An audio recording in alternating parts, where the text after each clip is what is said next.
जिसका नाम सुनकर जंगल कांपता था, गांव थरथराते थे और सरकारें घुटनों पर आ जाती थी। वो था कुसे मुनिस्वामी वीरप्पन।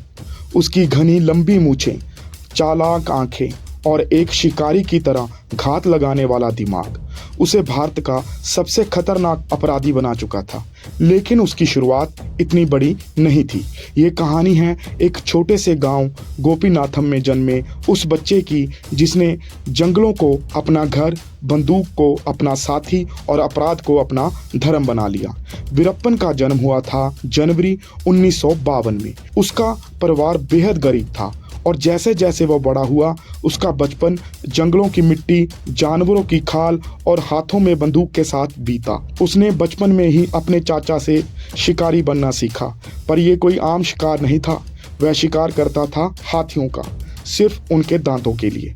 इन दांतों को वो बेहद ऊंचे दामों पर बिचौलियों को बेचता था, जो उन्हें तमिलनाडु और कर्नाटक के बड़े कारोबारियों तक पहुंचाते थे। हाथी का शिकार एक घातक काम था। एक हाथी को मारने में कभी कभी घंटों लग जाते थे और फिर उसके शरीर से दांत निकालने में कई बार पूरा गिरोह लग जाता था। वीरप्पन के लिए ये सब आम था।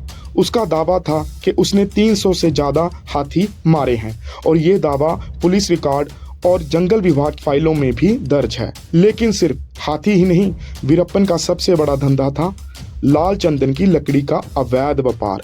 ये लकड़ी बहुत ही कीमती मानी जाती है, जिसका इस्तेमाल दवाओं, फर्नीचर और अंतर्राष्ट्रीय तस्करी में होता है।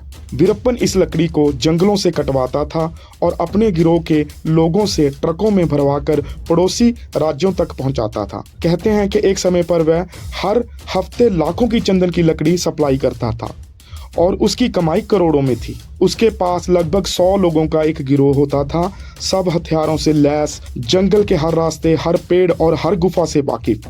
ये लोग रात में निकलते थे और दिन में किसी गुफा या पहाड़ी के पीछे छिप जाते थे।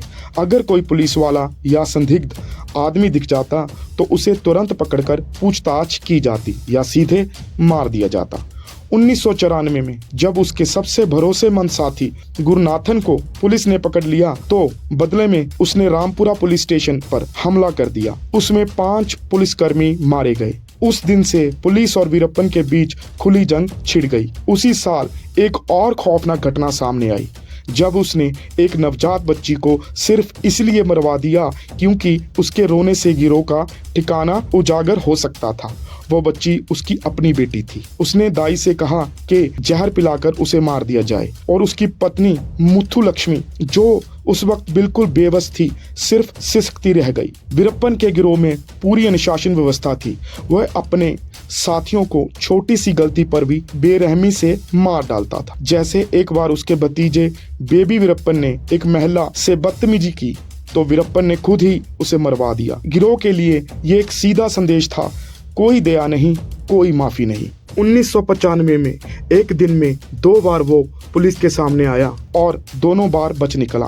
पहली बार कर्नाटक एसटीएफ ने उसे एक गांव के पास घेरा और दूसरी बार तमिलनाडु एसटीएफ ने एक ढाबे के पास। लेकिन हर बार उसकी किस्मत और जंगल की जानकारी उसे बचा लेती। साल 2000 में उसने अपने अपराध की सीमा पार कर दी। उसने कन्नड़ फिल्मों के महानायक डॉक्टर राजकुमार को उनके फार्म हाउस से अगवा करवा लिया। ये खबर जंगल की आग की तरह फैली। पूरे देश में हड़कंप मच गया। कर्नाटक और तमिलनाडु की सरकारें आमने सामने आ गई। 100 से ज्यादा दिन तक वह राजकुमार को जंगल में इधर उधर घुमाता रहा और अंत में कहा गया कि लगभग 50 करोड़ रुपए की फिरौती देकर उन्हें छुड़ाया गया। हालांकि सरकार ने इसे कभी स्वीकार नहीं किया। राजकुमार जब लौटे तो उन्होंने कोई नाराजगी नहीं दिखाई। उन्होंने कहा कि वीरप्पन ने उनके साथ अच्छा व्यवहार किया। इससे वीरप्पन को ये उम्मीद जागी कि वो जनता के बीच रॉबिन हुड बन सकता है। लेकिन असलियत ये थी कि उसके हाथ खून से सने हुए थे। तमिलनाडु एसटीएफ की कमान सौंपी गई कैप्टन विजय कुमार को। उन्होंने ऑपरेशन कोकून नाम से योजना बनाई। महीनों की तैयारी, खुफिया नेटवर्क, अंडरकवर जासूस और पुलिस की असाधारण रणनीति के बाद आखिरकार अक्टूबर 2004 को वो रात आई। उस रात वीरप्पन और उसका छोटा सा दल एक एम्बुलेंस में बैठकर इलाज के बहाने कहीं जा रहे थे। उन्हें जरा भी शक नहीं था कि वे मौत की तरफ बढ़ रहे हैं। पापनपल्ली नाम के गांव के पास जैसे ही एम्बुलेंस रुकी, चारों तरफ से गोलियों की बौछार हुई। सब कुछ चंद मिनटों में खत्म हो गया। जब धुआं छटा तो वीरप्पन की लाश जमीन पर पड़ी थी। वो आदमी जो 20 सालों तक पुलिस को नचा रहा था, वो अब वहीं पड़ा था, शांत और मृत। कहानी खत्म हो गई थी, लेकिन सवाल बाकी थे।